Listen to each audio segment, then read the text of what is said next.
Welcome to Luca and Miguel. Enjoy the video. In this video, I will explain how to make Echinacea tea. First, gather your ingredients. You can use either fresh or dried Echinacea root, leaves, or flowers. If you're using dried Echinacea, aim for about 1 to 2 teaspoons per 8-ounce cup. For fresh Echinacea, you'll want 2 to 3 teaspoons. Make sure you have fresh, filtered water ready to go. This simple preparation will set you up for a soothing and beneficial brew. Now let's get brewing. Start by bringing 8 ounces of fresh, filtered water to a rolling boil. Once your water is hot, place your measured Echinacea herb into a tea infuser or directly into your favorite mug. Carefully pour the hot water over the Echinacea. It's a good idea to cover your mug with a lid or a small plate.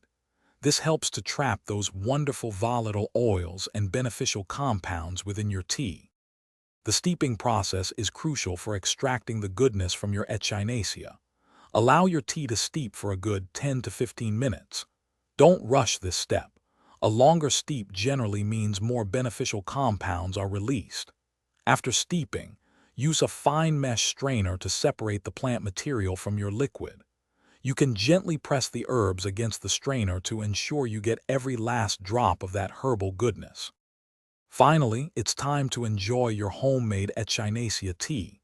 You can customize the flavor by adding a touch of honey, a squeeze of fresh lemon, or other natural sweeteners to your liking. It's best to drink your Echinacea tea warm. You can comfortably enjoy 1 to 3 cups of this tea throughout your day. If you have any leftover, simply store it in the refrigerator for up to 2 days. Thanks for watching and please subscribe. It's the best investment you'll ever make.